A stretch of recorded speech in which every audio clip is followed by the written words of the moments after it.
pero hay que saber de dónde viene todo esto. El cannabis se obtuvo por primera vez en la región del Tíbet.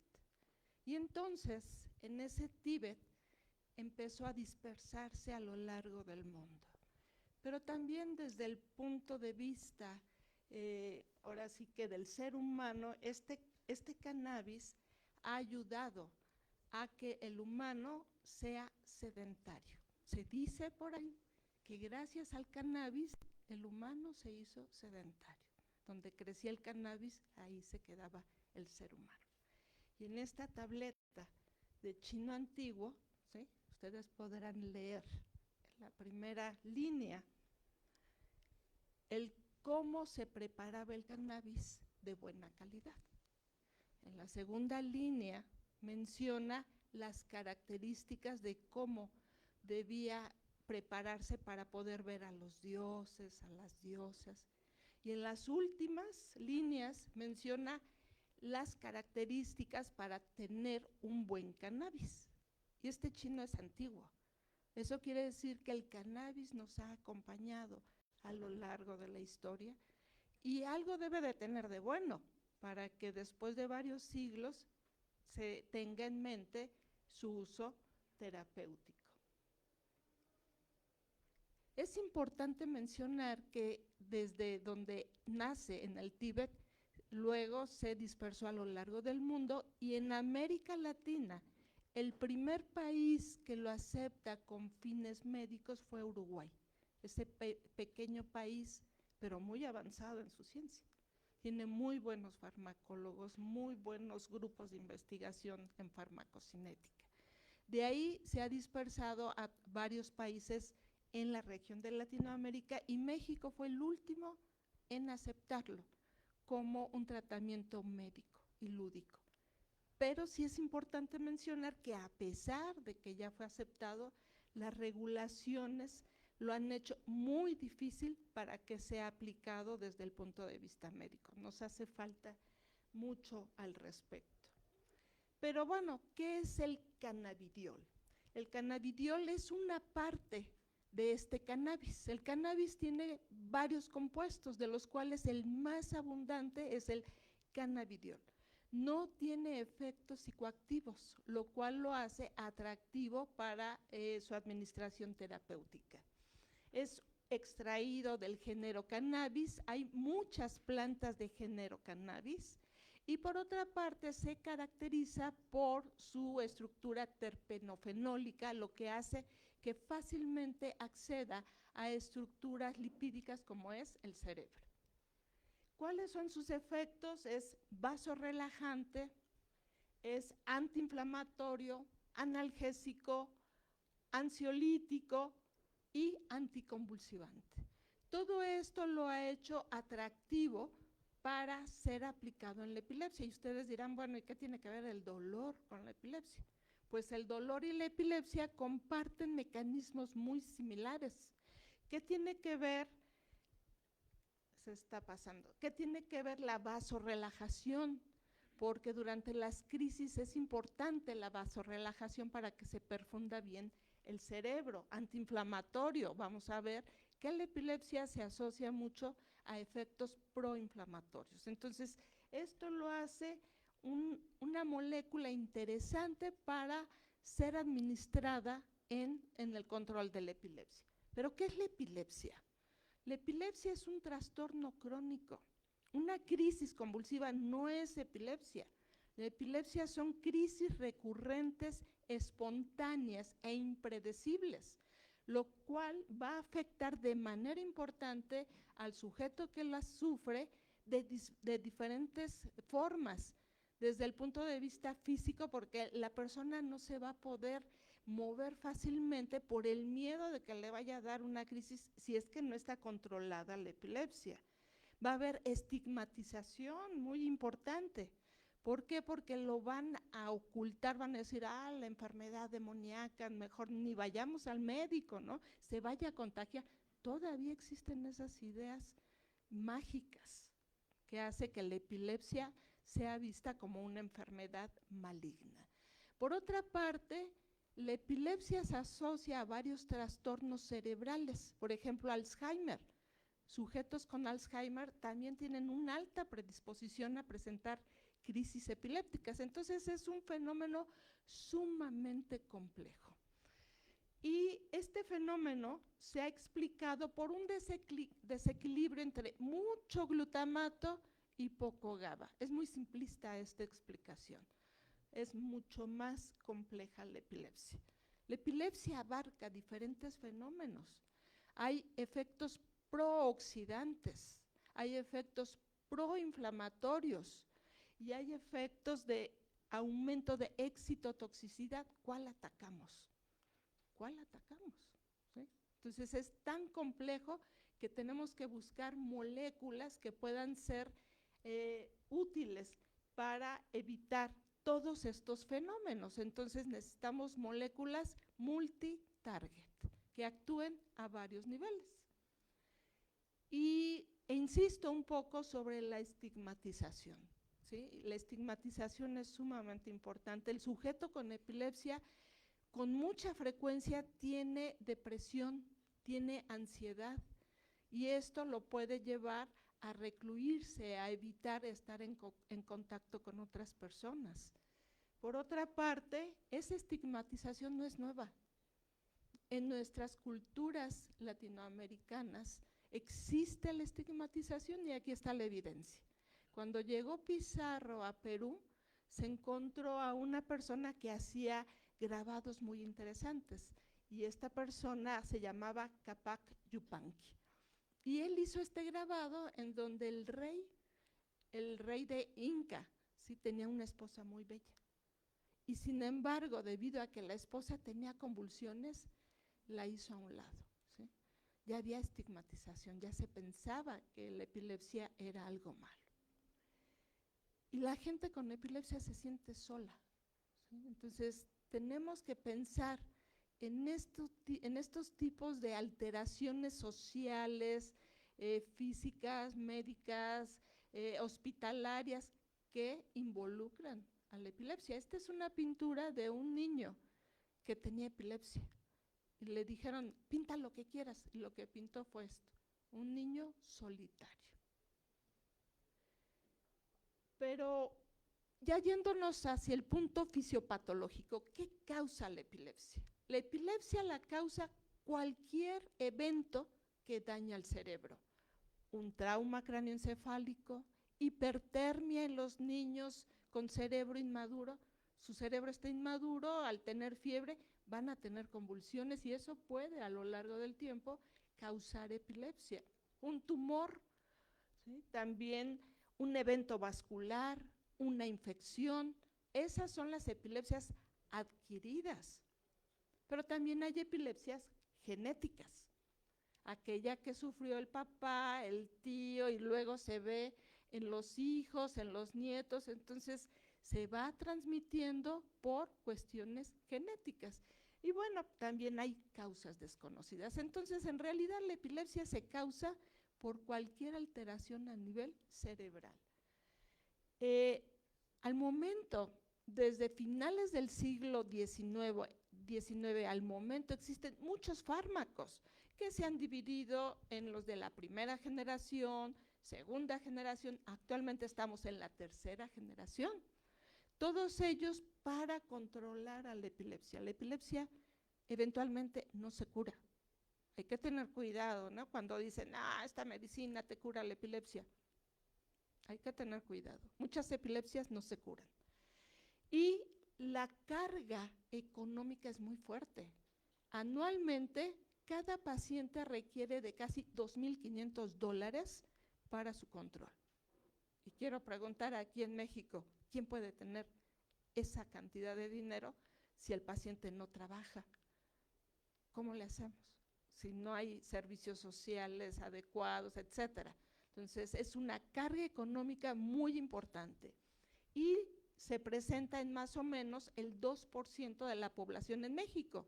Si tenemos más de 100 millones de personas en México, tenemos más de 2 millones de personas con epilepsia.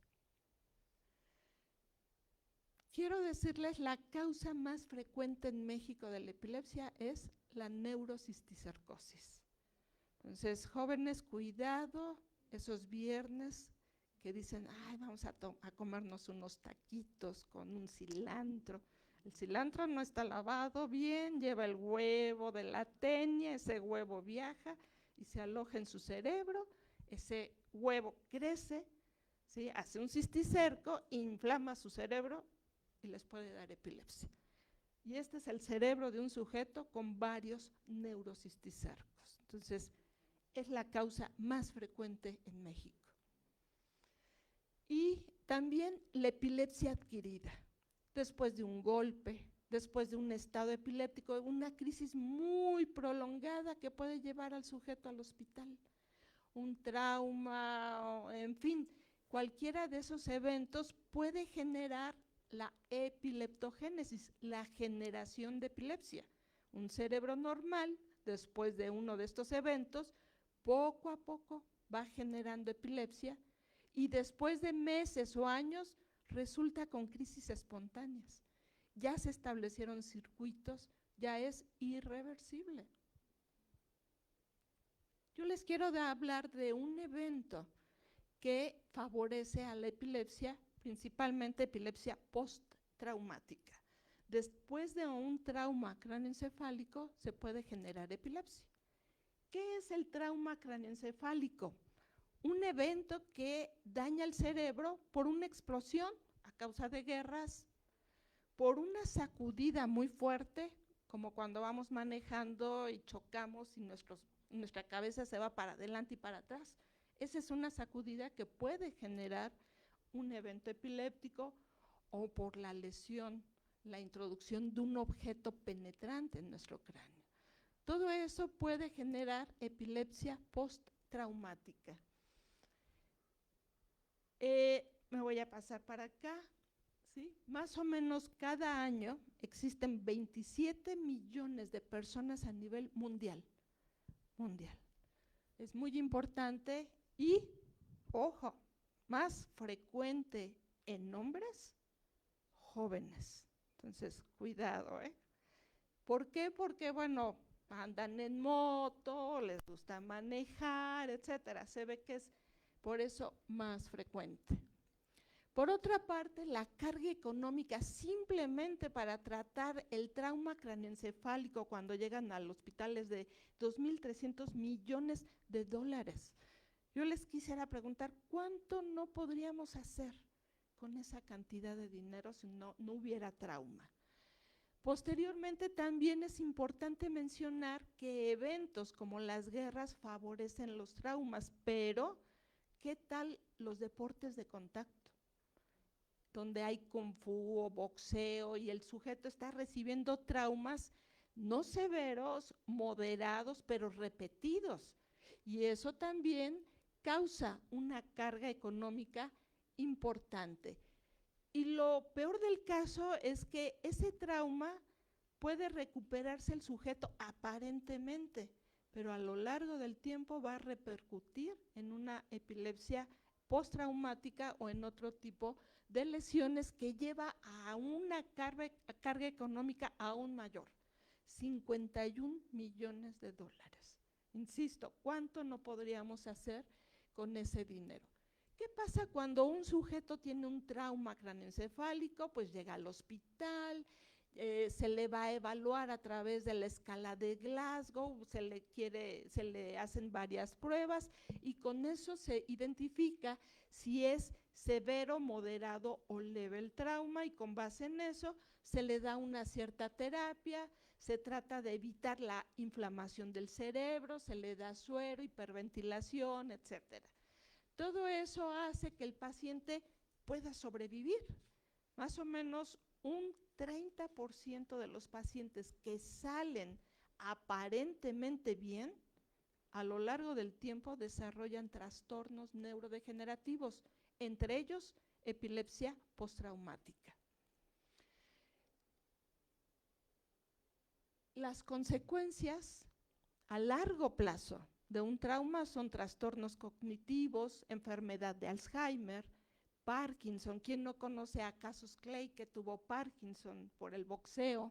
Epilepsia postraumática, estados del ánimo, gente que era muy alegre, de repente se vuelve agresiva, se vuelve antisocial. Todo como consecuencia de un trauma cráneoencefálico. ¿Qué debemos de hacer para evitar todo esto? Pues atacar al problema inmediatamente después de que sucede. ¿Para qué nos esperamos a que esté ya el sujeto con estos trastornos? Y para eso hay que conocer la fisiopatología. ¿Qué pasa después de un trauma? Ruptura de la barrera hematoencefálica, liberación importante de glutamato, neuroinflamación, excitotoxicidad y aumento de la excitabilidad cerebral. Pero quizá lo que está disparando a todo es el exceso de glutamato que se libera como consecuencia de la ruptura del daño neuronal y de la neuroinflamación. Les voy a mostrar un modelo preclínico que utilizamos en el laboratorio para evaluar los efectos del trauma craneoencefálico bajo anestesia. Se lleva a cabo este modelo, el animal se anestesia, se le hace una craniotomía y se va a conectar a un tubo de plástico lleno de solución salina. Ese tubo de plástico recibe una percusión de un péndulo, percute, cuestión de un segundo, y esa percusión, como es líquido, percute sobre el cerebro del animal. Es un segundo, ¿sí? Y durante ese segundo evaluamos la presión de ese evento y podemos saber si es un trauma leve, moderado o severo, dependiendo de las atmósferas que recibe el animalito. De inmediato lo desconectamos y se va a terapia intensiva en el laboratorio. Se le mantiene a temperatura adecuada, hidratado, etcétera. Bien, pero es importante mencionar que este modelo diseñado por McIntosh en el 89, bajo sus características, no nada más daña una parte del cerebro, daña a todo el sistema nervioso central. Percute ese líquido sobre el líquido cefalorraquídeo y, como ustedes saben, el líquido cefalorraquídeo llega a las raíces de la médula espinal. Entonces hay una inflamación severa de todo el organismo, nada más por el daño cerebral.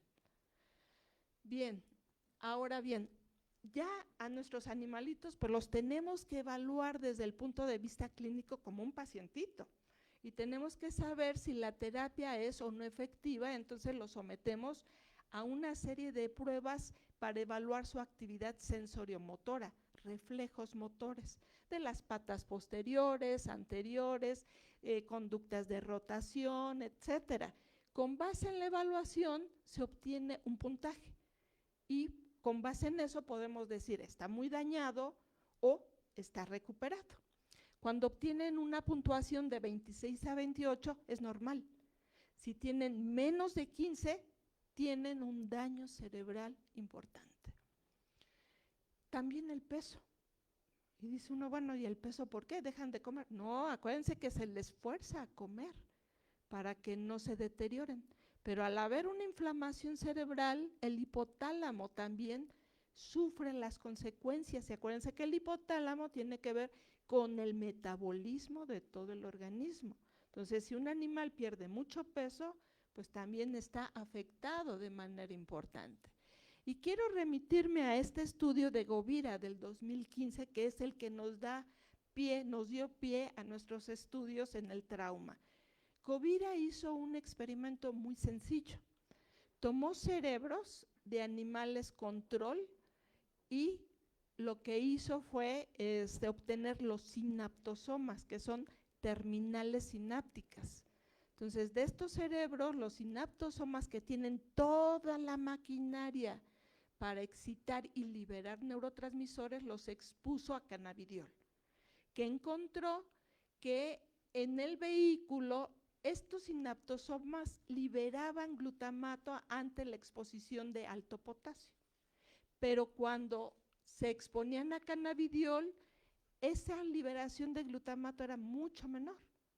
Después tomó cerebros de animales previamente expuestos a cocaína y que habían tenido convulsiones y liberaban muchísimo glutamato. Pero cuando esos sinaptosomas se incubaban con cannabidiol, había menos liberación de glutamato. Todo esto es una preparación in vitro. Y dijimos, bueno, entonces, si el trauma libera mucho glutamato y el cannabidiol evita la sobreliberación de glutamato, veamos qué pasa en animales pretratados con cannabidiol varios días antes del trauma. Escogimos a ratas macho de la cepa Wistar adultas. Llevamos a cabo diferentes grupos experimentales y unos de los grupos fueron expuestos a diferentes dosis de cannabidiol porque no sabíamos cuál iba a ser el efecto o la dosis más adecuada para evitar el efecto. Se probaron 50, 100 y 200 miligramos por kilogramo. Los resultados se compararon con aquellos que recibieron simplemente vehículo o solamente tuvieron la cirugía.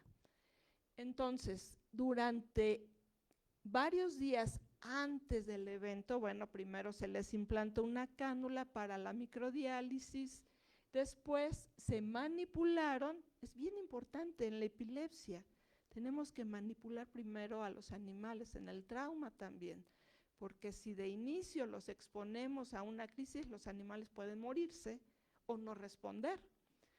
Se les dieron administraciones durante una semana antes del trauma y el día del trauma los animales fueron implantados con una cánula de microdiálisis. Esa cánula permite recuperar glutamato en el animal en libre movimiento.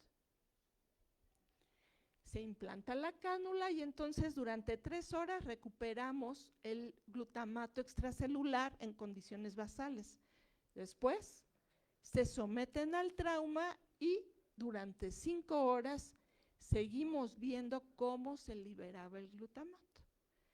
Una vez acabado el experimento, los animales se mantuvieron durante 2 días y se siguió evaluando su peso y su actividad sensoriomotora.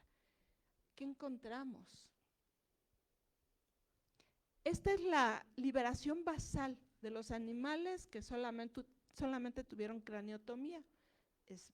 No se altera, pero los animales que tuvieron trauma marcado por la línea punteada presentaron una liberación bien importante de glutamato, ¿sí?, que llegaba hasta casi un 800%, pero el pico inicial no es nada más al importante, vean cómo hay fluctuaciones de glutamato.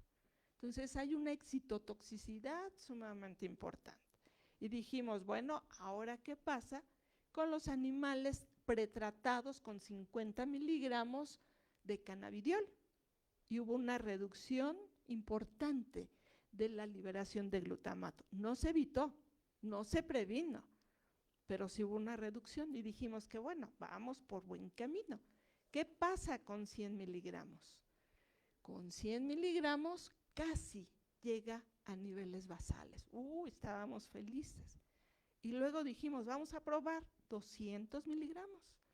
¿Qué esperábamos? Pues que no hubiera nada de liberación. ¿Y qué creen? El efecto no fue el que esperábamos. Volvió a aumentar el glutamato. Conclusión, el cannabidiol tiene efectos duales.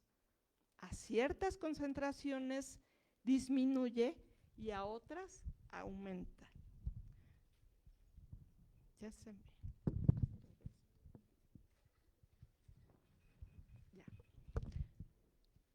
Entonces, hay que tener mucho cuidado con los resultados y no ocultar estos resultados donde hay efectos que no esperábamos. Y quiero que lo guarden en su mente. ¿Qué pasa a las 48 horas con estos animales?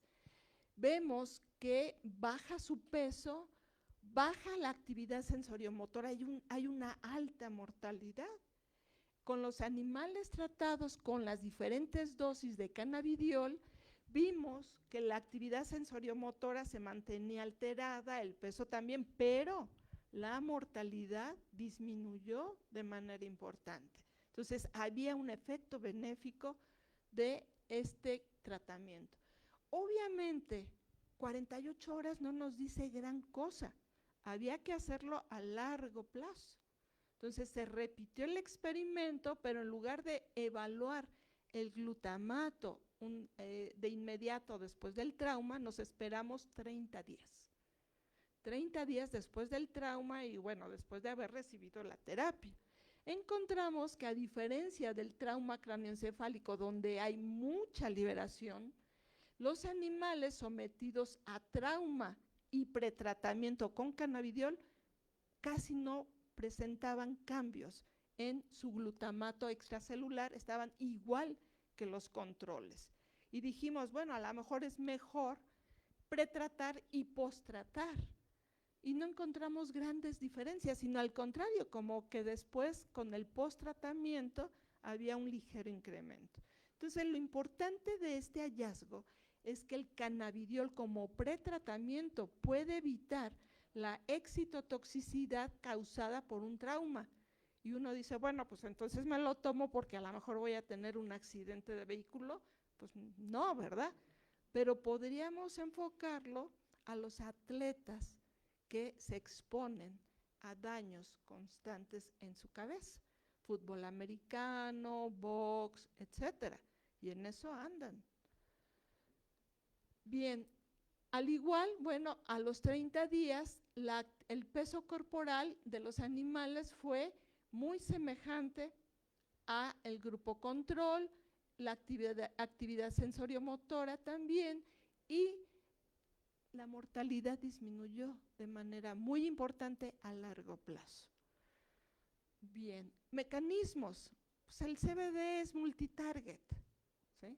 Por una parte, de inicio pensamos que estaría actuando en CB1, CB2, pero tiene poca afinidad. Pero sí podría de manera indirecta aumentar la eficacia del sistema endocannabinoide. ¿Por qué? Porque el CBD lo que hace es evitar la degradación enzimática de anandamida. Entonces la aumenta a nivel extracelular y por lo tanto esa anandamida pudiera estar activando a CB1 y CB2. Pero es uno de muchos mecanismos que puede explicar sus efectos. Pero esto es trauma y evitar epilepsia postraumática. ¿Qué pasa con la epilepsia? La epilepsia ya establecida. El problema no es la epilepsia, los 2 millones de sujetos, sino aquellos que no responden a tratamiento farmacológico. Del 100% de pacientes con epilepsia, 30% no responden a tratamiento farmacológico adecuadamente administrado, y a eso le llamamos epilepsia farmacoresistente. Y hay síndromes en donde los sujetos tienen este tipo de crisis farmacoresistente. ¿Qué hacer con ellos? Es un problema terrible porque las familias enteras se enfocan a tratar de controlarlos, a buscar terapias, a cuidarlos, etcétera. Y aquí tenemos 2 casos. Charlotte, de Estados Unidos, que tenía Dravet, falleció a consecuencia del COVID, y Grace, cuyos papás se dedicaron a promover el cannabidiol en México. Ambas niñas con epilepsia farmacoresistente. Existen muchas maneras de explicar por qué la epilepsia se vuelve farmacoresistente. Hay hipótesis y yo lo único que quiero ahorita es hablar sobre la severidad. Entre más severas son las crisis y frecuentes, el sujeto va a desarrollar con mayor probabilidad epilepsia farmacoresistente. Entonces, ojo, si alguien tiene crisis severas, hay que ver la causa, hay que evitarlas, hay que tratarlos a tiempo, porque si no, cada día son más y más frecuentes. Es una hipótesis en la cual se menciona por qué se produce epilepsia farmacoresistente, porque hay hipoxia, porque hay daño de la barrera hematoencefálica durante esas crisis severas, porque se establecen circuitos aberrantes y eso, como un círculo vicioso, favorece más crisis que van siendo más prolongadas, más severas, más generalizadas. Y en el 2018 la FDA, gracias al caso Charlotte, dio origen a promover a el cannabidiol como terapia para la epilepsia farmacoresistente, no cualquier epilepsia, la epilepsia farmacoresistente. Y actualmente se sabe que hay diferentes causas de epilepsia farmacoresistente: síndrome de Lennox-Gastaut, síndrome de Dravet, esclerosis tuberosa, etcétera, todos ellos aprobados para su tratamiento con CBD. Pero hay muchos tipos de epilepsia farmacoresistente y ahí nos tenemos que enfocar para saber si el cannabidiol sirve o no sirve. Utilizamos un modelo en el cual tratamos de reproducir crisis severas y frecuentes. La administración del ácido 3-mercaptopropiónico lo que hace es evitar el paso de glutamato a GABA. Evita la síntesis de GABA y ¿qué pasa? Glutamato aumenta, aumenta, aumenta y eso causa convulsiones muy severas. Lo que hicimos fue administrarlo cada 12 horas por 5 días, 10 administraciones continuas.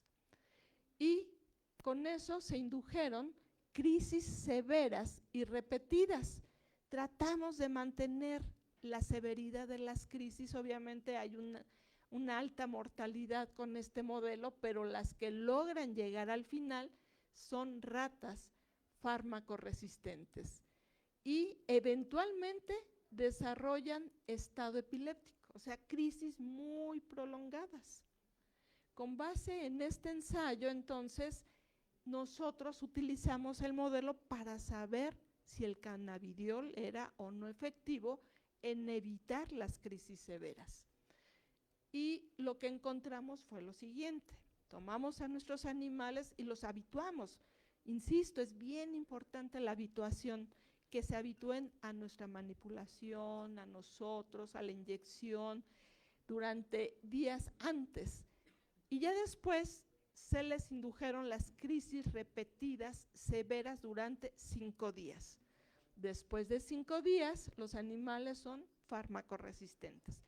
Durante esos días dijimos, vamos a tratar de evitar la severidad de las crisis y al final la farmacoresistencia, y nos dimos a la tarea de evaluar el CBD solo, pero también asociado a fármacos anticrisis. Ya no se llaman antiepilépticos, son anticrisis. Y utilizamos varios tratamientos y al final determinamos si eran o no farmacoresistentes. ¿Y qué encontramos? Aquí vemos varios parámetros: crisis mayores, si tuvieron estado epiléptico, la mortalidad y al final si tenían farmacoresistencia. Con el tratamiento vehículo hubo un alto índice de farmacoresistencia, el cual disminuyó con CBD solo, pero no fue significativo. Entonces, CBD solo, ojo, no es efectivo. ¿Sí? Entonces, aquel que diga, ay, mira, toma tu CBD y te vas a curar, solo no es efectivo. Cuando se combinó con diazepam a una dosis efectiva 30, no hubo grandes efectos en comparación a diazepam solo. Cuando aumentamos la dosis, hubo una reducción de la severidad y de la farmacoresistencia.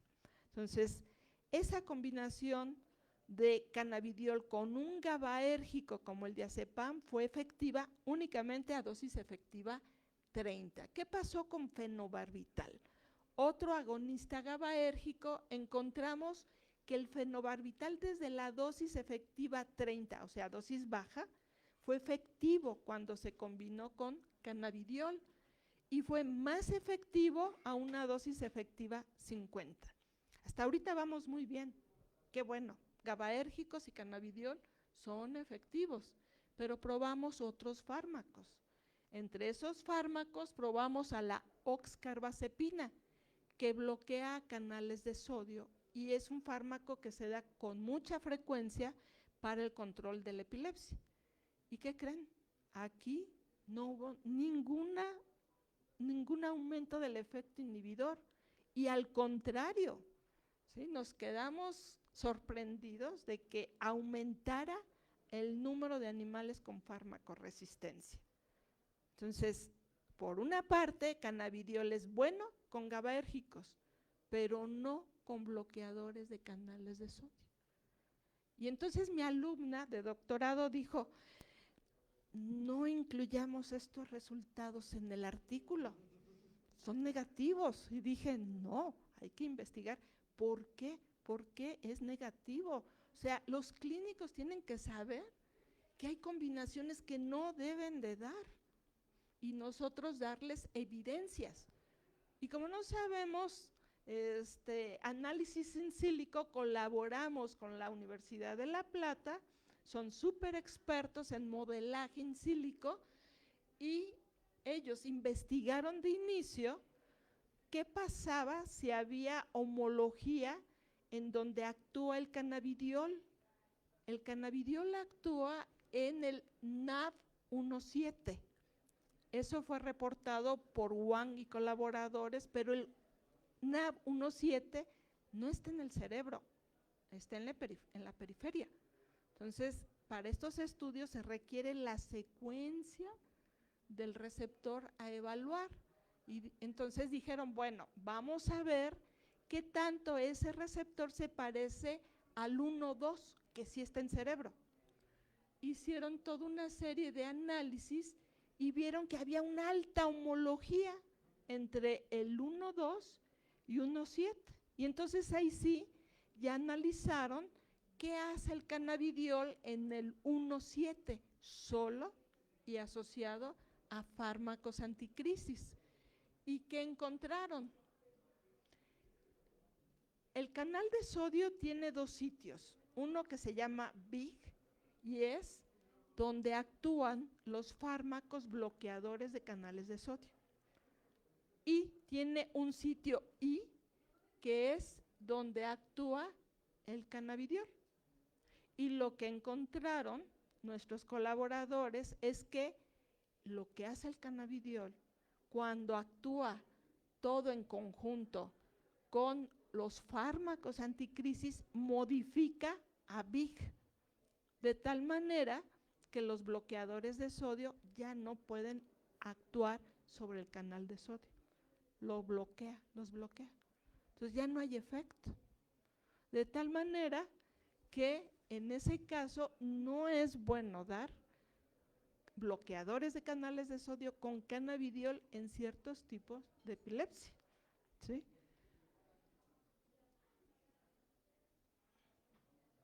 Y bueno, permeabilidad de la barrera hematoencefálica. Con cada crisis hay ruptura de la barrera hematoencefálica.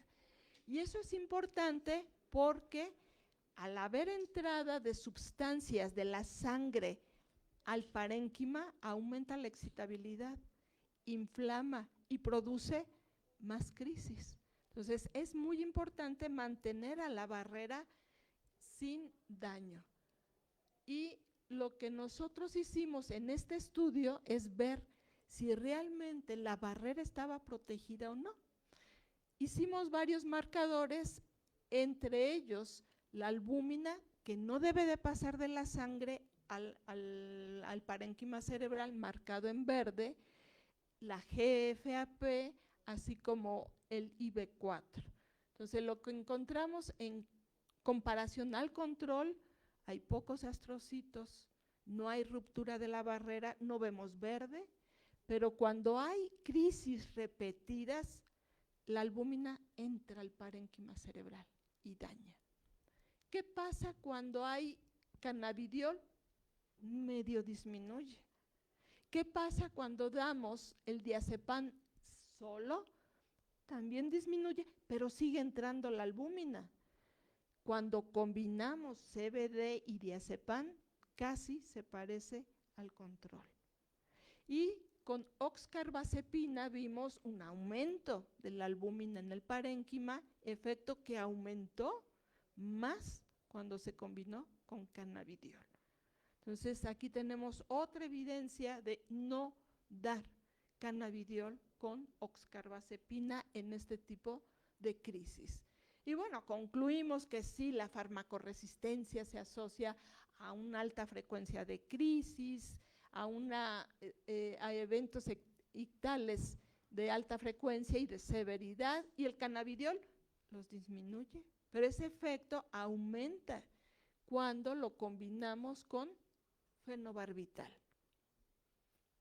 Queda mucho por hacer, ¿sí?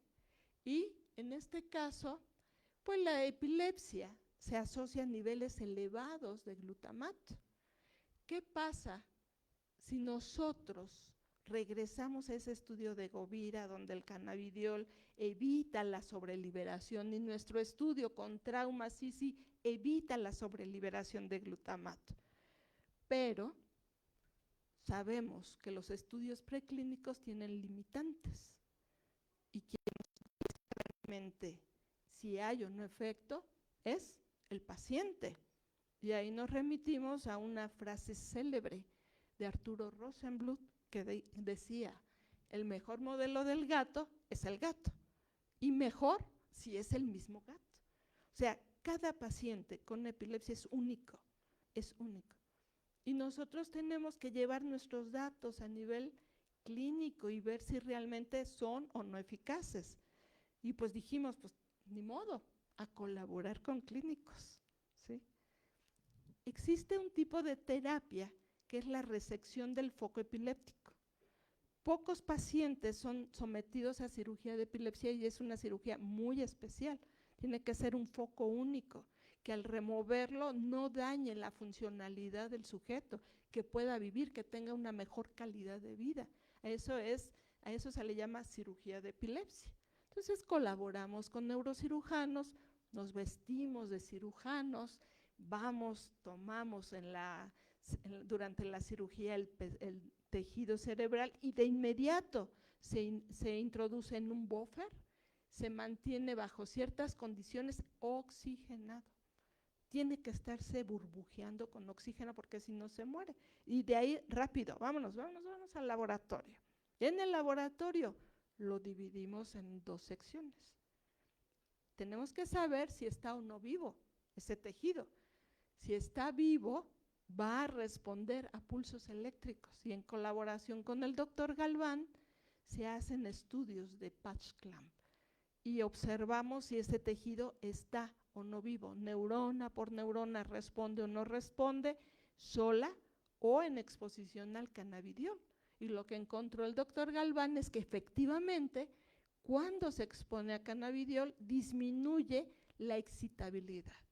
El otro pedacito nos lo quedamos nosotros. Y nos remitimos a esas técnicas del siglo pasado, de los años 80, que seguro no habían nacido ustedes. Y lo que se hace en esa técnica es obtener la terminal sináptica. Esa terminal sináptica contiene toda la maquinaria para producir y liberar neurotransmisores. Esas vesículas o esos sinaptosomas, ¿cómo los obtenemos? Bien fácil, con centrifugaciones a diferentes velocidades, en PERCOL. Sabemos exactamente a qué nivel están los sinaptosomas, los tomamos y los identificamos. Realmente son sinaptosomas. Esta coloración es típica de la membrana celular. Y después ya los vamos a exponer a alto potasio. ¿Qué hacemos? Dividimos la misma fracción del sujeto, del paciente, en varias fracciones. Una para ver la liberación basal, otra liberación con alto potasio. y otras las exponemos a diferentes concentraciones de cannabidiol y luego todas las forzamos a liberar glutamato. ¿Qué encontramos? Encontramos diferentes grupos. Al principio, cuando quisimos promediar todos, era una desviación increíble. Unos subían, otros bajaban, y mi alumno estaba como muy decepcionado. No hay cambios, casi la depresión. Bueno, vamos a ver que teníamos pacientes con epilepsia del lóbulo temporal, la más frecuente. Luego, otros pacientes extratemporal, occipital, frontal, parietal. Y teníamos un grupo que no respondió para nada. Veamos, tuvimos el basal, todos muy similares, forzamos con alto potasio y los responsivos tenían mucha liberación, pero este grupo, el tercero, no responsivo, tenían poquita liberación. Luego, aquellos que se expusieron a cannabidiol tenían baja liberación de glutamato, excepto a altas concentraciones. Nuevamente, volvemos al punto en que bajo ciertas condiciones no produce el efecto deseado. A altas concentraciones había más liberación de glutamato. Entonces, el cannabidiol induce efectos duales y aparte, hay un grupo de pacientes que a pesar de que el cannabidiol esté en su cerebro actuando, evitando las barreras de la barrera hematoencefálica, metabolismo hepático, absorción, etcétera, no tiene efecto. ¿Por qué? No lo sabemos. Puede ser genético, pueden ser muchas cosas. Entonces, esto nos ayudó mucho a establecer y a remitirnos estudios muy viejos, el de Cuña y colaboradores, en los 80s, donde toma a varios pacientes y les administra placebo y solamente uno, ¿sí?, tuvo mejoría. Pero los que recibieron CBD, casi todos tuvieron mejoría menos uno. Pero ¿por qué no darle relevancia a ese uno que no mejoró? Ese uno es muy importante porque no mejoró por algo y hay que estudiarlos también, ¿sí? Y este es un estudio muy reciente en donde se encuentran efectos duales en el modelo del pez cebra en un modelo de dolor. Y entonces lo explican a través de la acción del CBD en el TRPA1B. ¿De acuerdo? Entonces, hasta aquí ya hay muchas evidencias en la literatura indicando que el CBD tiene efectos duales. Y pues bueno, hay muchísimos mecanismos para explicar todo lo que hemos visto. Cannabidiol actúa en el calcio evitando su liberación, es antiinflamatorio también, por otra parte es antioxidante, ¿sí? Pero queda mucho por hacer. No podemos quedarnos con estas ideas, hay que investigar por qué a veces sí y por qué a veces no. Y recordar que el cannabis tiene muchos componentes. El que predomina es el CBD, pero también está el CBG.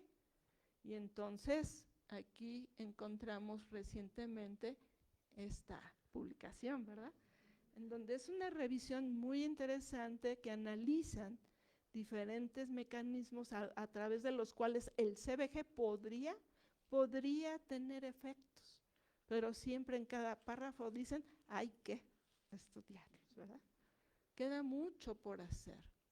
Y mencionar aquí al doc. Fue el primero en estudiar el cannabis en México. ¿Sí? El doctor Fernández Guardiola, español, inmigrante, estableció todo lo que es la epilepsia en México y en Latinoamérica. Hizo varias publicaciones en la revista Salud Mental. Esa revista es del área social, pero está en español y quizá por eso no se saben mucho de sus datos. Hizo estudios del cannabis en pacientes y en modelos experimentales durante los años 60 y 70. ¿Qué pasó? ¿Por qué no continuó? Por regulaciones del gobierno que prohibió la importación de cannabis. ¿Cómo? Y hasta la fecha. Y lo que mencionaba, ¿verdad? Muy amigo de García Márquez. Y entonces García Márquez, gracias a que Fernández Guardiola le presta su máquina de escribir y acaba con ella 100 años de soledad, lo pone como el brujo, el mago Melquiades, el gitano que llevó el magnetismo, el hielo a Macondo. Y pues esta es la imagen, ¿sí?, de la epilepsia para México, la diosa Tlazolteotl, que igual representa varias cosas. Vemos a una imagen en una crisis tónica, los pies, una contracción sostenida, ¿sí?, la muerte en la calavera ahí, y en sus manos sosteniendo plantas medicinales que se usaban para el control de la epilepsia. Entonces, hay estigmatización, sí, pero también hay tratamiento. ¿Quién conoce este libro? Es de aquí, de Puebla. 1763, el primer tratado de epilepsia de Latinoamérica. Y está en la Biblioteca Palafoxiana, ¿sí? Este libro fue escrito por Pedro de Horta, un médico español al cual acudió ¿cómo se llama? La monja Alexandra Beatriz, porque en un convento de reclusión aquí de Puebla, una monja empezó con convulsiones y luego al otro día eran 2. Después de algunos días eran todas las 25 o 27 monjas. Entonces había como una epidemia de epilepsia. Pero, como eran monjas, le pidieron a la Virgen María que las curara y, oh, sorpresa, al otro día ninguna tenía ya convulsiones. Entonces la madre va muy feliz con su padre confesor y le dice: milagro, ¿sí? Tenemos un milagro, todas mis monjas se curaron. Y el padre confesor le dijo: ten cuidado porque las pueden quemar. Era el tiempo de la Santa Inquisición, ¿sí? Pudieron haber estado poseídas por el demonio y las pueden quemar, así que mejor habla con un médico. Y el médico Pedro de Horta, con base en este evento, escribe su tratado y habla de diferentes tipos de epilepsia. La fármaco resistente era tratada por la Santa Inquisición. Al final, lo que tenían era un evento de histeria colectiva, donde una muchacha, pues imagínense, jovencitas recluidas, en fin. Y también hace falta mucho la cuestión política. Considerar a la epilepsia como un problema de salud es sumamente relevante. Se considera al Parkinson, al Alzheimer, pero no a la epilepsia. Los costos que conlleva, en fin. Y aquí Jaime Fandiño hizo esa tarea en Colombia. Ya se le considera un problema de salud importante. Y bueno, decir que todo esto es gracias a un proyecto apoyado por el anterior CONACYT, un proyecto de salud, en donde colaboraron instituciones básicas y clínicas. Los alumnos juegan un papel fundamental. Gracias.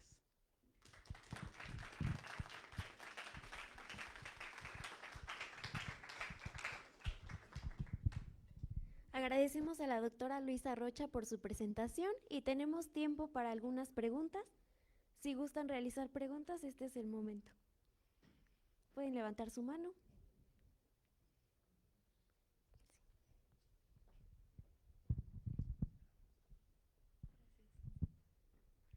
Hola doctora, buenos días todavía. Me encantó mucho su presentación y tenía una pregunta. ¿El cannabis o el compuesto que usted estudió en específico tiene o mostró algún efecto neuroprotector aún sin las patologías mencionadas?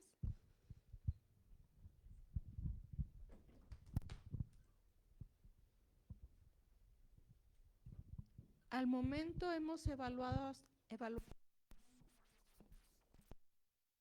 y ha mostrado que estos animales sí evita el deterioro progresivo. Ahora la idea es combinarlo con fármacos anticrisis específicos para evitar a más largo plazo el deterioro. 30 días no es suficiente para decir es efectivo. Hay experimentos que duran 6 meses o hasta un año. Entonces, tenemos que invertir tiempo, esfuerzo, para seguir a los animales. Nuestra idea es que va a evitar la hiperexcitabilidad a largo plazo. ¿Cómo evaluarla? Por ejemplo, telemetría. Implantas electrodos, el animal está conectado, no está conectado a cables, sino se recibe la señal ahora sí, por telemetría, no está tan estresado y pues desarrollar estos modelos a largo plazo. Hay una reducción, sí, del daño neuronal, pero eso no me evita pensar que ese pequeño daño vaya creciendo nuevamente. La idea es proteger al 100%.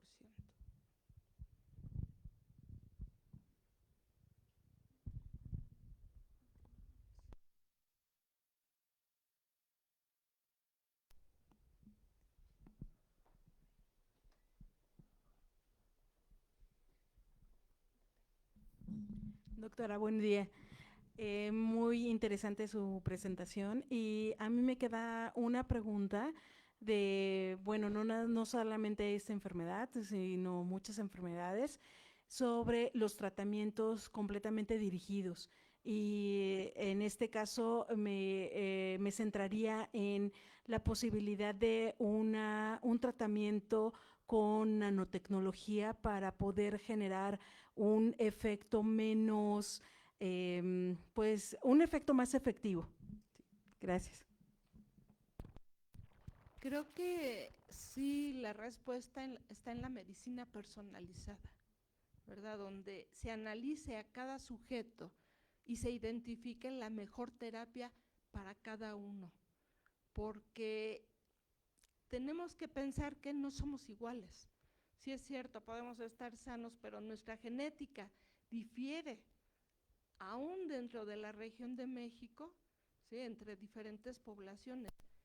Y yo sí estoy en contra de que recibamos terapias de Europa, de Estados Unidos, y nos la tomemos sin saber si va a haber efectos, si nos cae bien, etcétera, etcétera. Tenemos que nosotros desarrollar en México esta medicina personalizada y eventualmente buscar estrategias que sean adecuadas para que el fármaco llegue específicamente al área cerebral que queremos. Y hay nanopartículas, sí, hay optogenética, es activar neuronas especiales a través de la inserción de genes que se activen con luz, en fin, hay muchas estrategias, definitivamente.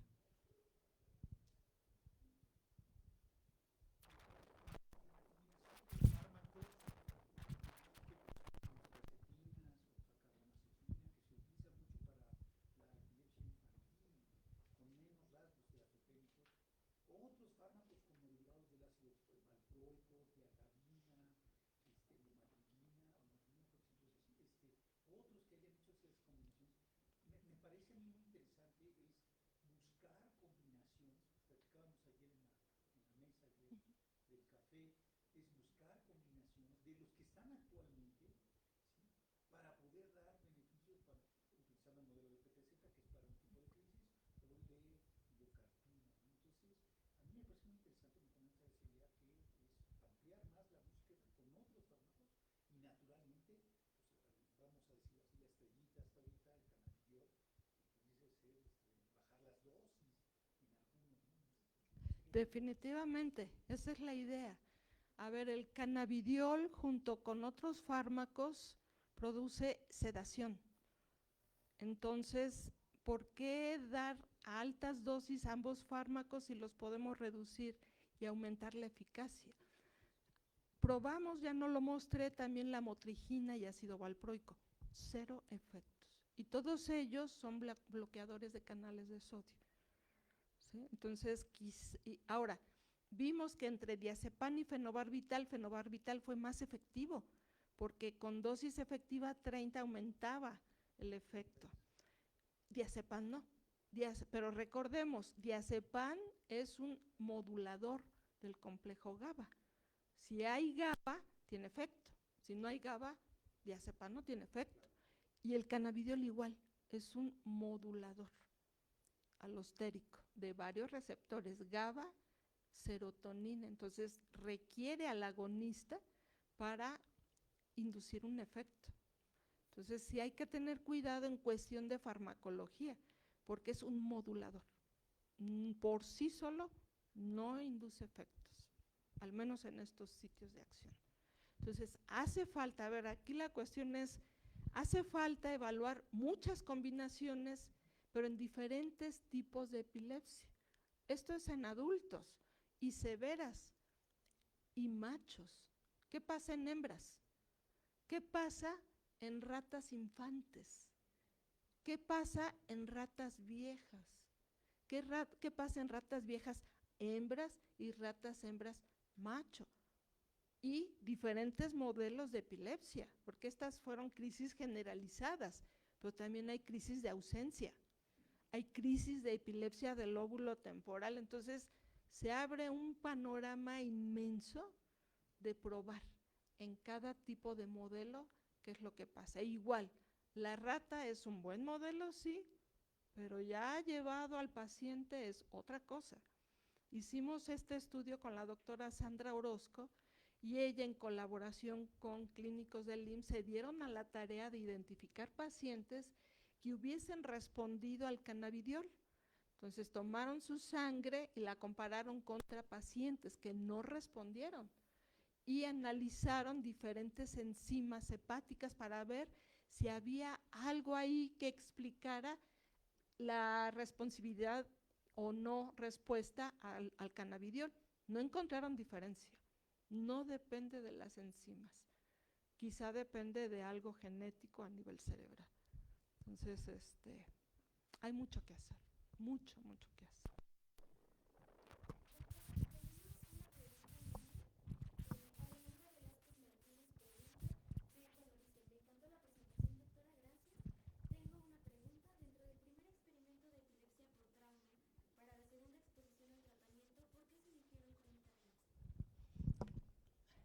Estábamos en tiempo de pandemia, entonces era difícil acceder al laboratorio y Cindy Santiago fue la que realizó estos experimentos y era lo máximo que podíamos realizar en ese tiempo. Pero también hace poco vimos una presentación de un doctor que está en Florida y únicamente evalúa 7 días.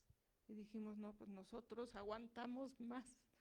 ¿Por qué 30 días? Porque es cuando empiezan a presentar crisis espontáneas algunos animales, pero se requiere más tiempo, sin duda alguna.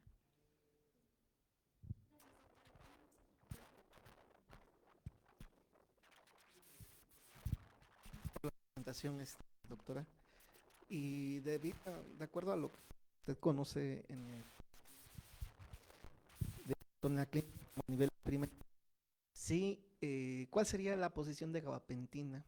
Usted dice, todavía faltan muchas combinaciones por investigar, pero gabapentina, que tiene un mecanismo de acción sobre el canal de calcio y que podría estar modulando las despolarizaciones y que también pueden estar relacionadas con dolor neuropático, podría tener una puerta, una relación que pueda tener también con las crisis epilépticas y este mecanismo dual que puede tener también con el cannabidiol. ¿Podría tener una visualización a futuro? Sí, gracias. La gabapentina se diseñó como un análogo del GABA. Se pensó como un fármaco anticrisis, pero se vio que no era tan eficaz en la epilepsia y se movió al dolor, que, insisto, comparten mecanismos. Habría que experimentarlo. ¿Por qué? Porque a lo mejor sola la gabapentina no es eficaz, pero ¿y qué tal que combinada sí? Nada más experimentando lo podemos saber. Yo creo que sí sería muy interesante. Y a veces nos casamos con la idea de que, es fármaco anticrisis y va a evitar. Hay modelos experimentales en los cuales desde el primer estímulo, como el kindling amigdalino, se da la motrigina de manera repetida y al final el animal es fármaco resistente. Entonces, ¿cómo es posible que el fármaco anticrisis esté facilitando la epilepsia farmacoresistente? Puede ser tolerancia, puede ser cambios en los receptores, etcétera, pero habría que evaluarlo para saber si sí o si no. Todavía tenemos tiempo para 2 o 3 preguntas. Muchas gracias por su ponencia, doctora. Yo tengo una duda asociada a otros neurotransmisores además de glutamato. Se sabe que pues en epilepsia es el principal alterado, pero independientemente de los modelos, o a lo mejor también dependiendo de los modelos, ¿qué otros neurotransmisores se ven pues con diferencias? Y si además de que ¿existe algún tratamiento ya conocido directamente hacia otros neurotransmisores o como coadjuvantes? Los anticrisis actuales se desarrollaron con mecanismos específicos, sin embargo, no quiere decir que no modifiquen otros sistemas de neurotransmisión, hasta inducen efectos epigenéticos. Y ahí pues decimos, a ver, ¿cómo que epigenéticos? Y entonces, ¿qué se sabe? Las empresas, los laboratorios dicen, no, ahí no le muevas, ¿sí? ¿Por qué? Porque pueden ser benéficos, pero también pueden ser nocivos. Y en ese aspecto, los fármacos hay que estudiarlos de diferentes formas, ¿no? Dosis única es una cosa, pero también dosis repetidas pueden inducir regulación a la baja, etcétera. En realidad, cualquier mecanismo que disminuya la hiperexcitabilidad cerebral es efectivo para disminuir y controlar la epilepsia. Y ahí vienen otro tipo de terapias, como la neuromodulación, electrodos que se introducen al cerebro, estimulación del nervio vago, estimulación magnética transcranial, y eso hace que esas neuronas que están disparando paren y se restablezca la función. E igual hay muchos mecanismos que tratan de explicar a la neuromodulación, pero yo creo que son todos ellos los que participan, no uno nada más. Y a veces me critican, pero digo, bueno, si es efectivo, bueno, ya que se evalúe o no cómo lo hace, está bien, ¿no? Pero es efectivo, está bajando. Hay que seguir adelante, hay que buscar combinaciones, al menos yo como farmacóloga.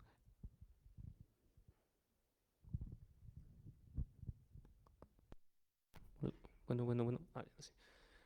Bueno, muchas gracias, doctora, por su explicación, pero una de mis preguntas aquí que tengo es que si ya hay otros compuestos que se están investigando que sean activadores de los receptores de serotonina. Por lo que entiendo, básicamente es por ahí donde estamos viajando y además también la combinación de diferentes fármacos. ¿Ha habido algún otro compuesto que le haya interesado que tenga que ver con esta rama de investigación o qué opina usted acerca de eso? Gracias por la pregunta. Y aquí en el punto en donde un cerebro con epilepsia puede favorecer la depresión, la ansiedad, ¿sí? Una investigadora de la UNAM, María Sitges, analizó fármacos ansiolíticos que actúan sobre 5-HT1A y de qué manera modificaban a la epilepsia. Y efectivamente, disminuyen la intensidad de las crisis, estos fármacos agonistas 5-HT1A, pero nos hace ver que la enfermedad pues no nada más es glutamato, ¿no? O baja de GABA, sino involucra a diferentes neurotransmisores, los cuales también explican diferentes comorbilidades, como ansiedad y depresión. Otro tipo de fármacos podrían ser los antiinflamatorios. ¿Por qué? Porque con una crisis se disparan los mecanismos proinflamatorios y la combinación de fármacos anticrisis con fármacos antiinflamatorios puede ser muy benéfica, o antioxidantes, en fin.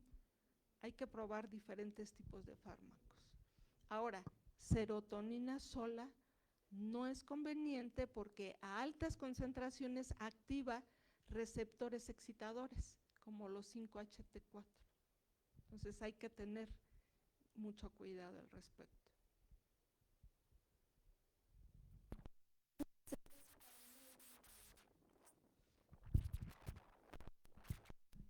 Doctora, muchas gracias por su presentación, por compartir con nosotros toda su experiencia en el estudio de los cannabinoides.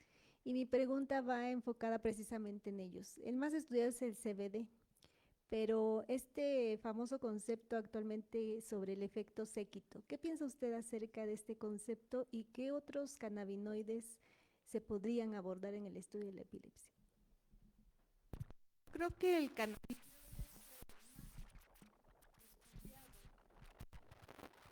debido a que es el más abundante, ¿sí?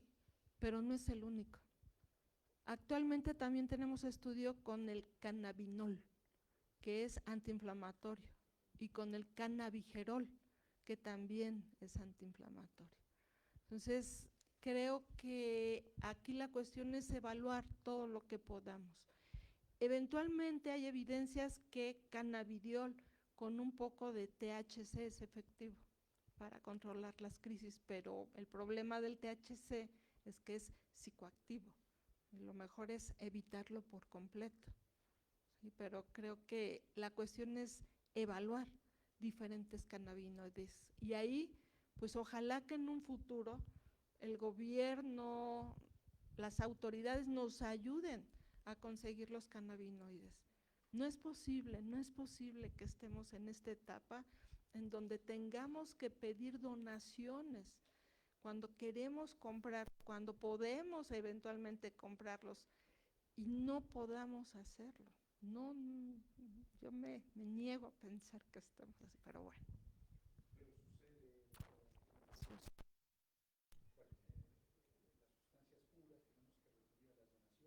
Sí, cercano, sí. Sí.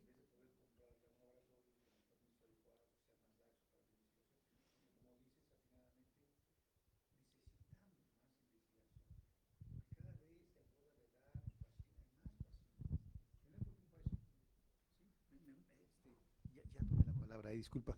Sí. Y ese era mi comentario que platicábamos ayer, que es necesario la investigación básica para poder dar explicaciones a algunos fenómenos clínicos, no todos quizás. Pero yo estoy con el pensamiento igual que usted, que necesitamos hacer más investigación y que necesitamos más sustancias, ¿no? Si algunos laboratorios nos las proporcionan, el CBD, el CBG, el cannabidiol o el ácido, sí, en ese sentido, pues ahí estamos atorados. Pero no por eso, pues si ya me quejé, pues hay que hacer algunas cosas con lo poco que tengamos. Y nuevamente felicito toda tu trayectoria, felicito que estés aquí con los muchachos, que vayas a visitar el laboratorio y muchas gracias por tu atención científica y personal. Gracias.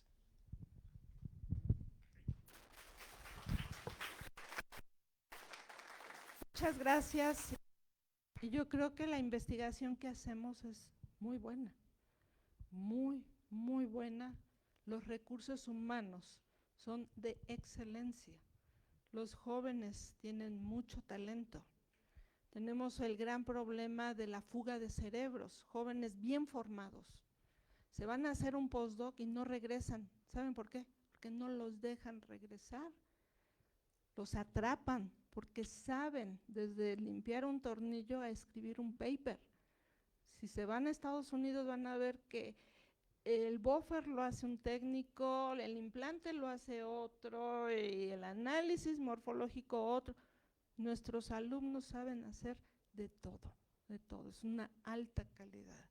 Entonces, tenemos que convencer a nuestras autoridades de que tienen que invertir más en ciencia. Es a largo plazo, pero reditúa mucho más. Gracias.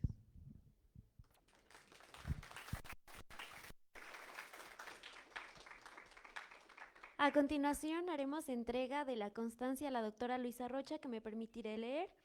La Facultad de Ciencias Biológicas, la Facultad de Ciencias Químicas y el Laboratorio de Neurofarmacología otorgan la presente constancia a la doctora Luisa Lilia Rocha Arrieta por su participación con la conferencia titulada Cannabinoides y Epilepsia, el 20 de abril del 2026, en el ciclo de conferencias Fronteras en Neurociencias de la Epilepsia.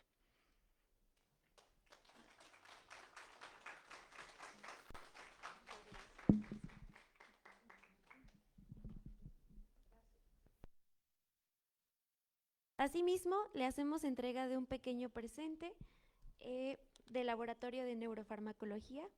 Gracias por su participación, doctora. Sí.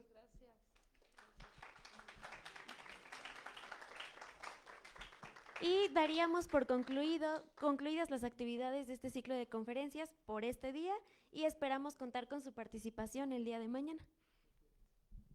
El aviso es mañana, los esperamos igual a las 10 de la mañana. Nos estará visitando la doctora Leonor Meraz de la Universidad Veracruzana y pues seguir aprendiendo de este apasionante tema sobre las fronteras de la neurociencia de la epilepsia. Gracias por su asistencia.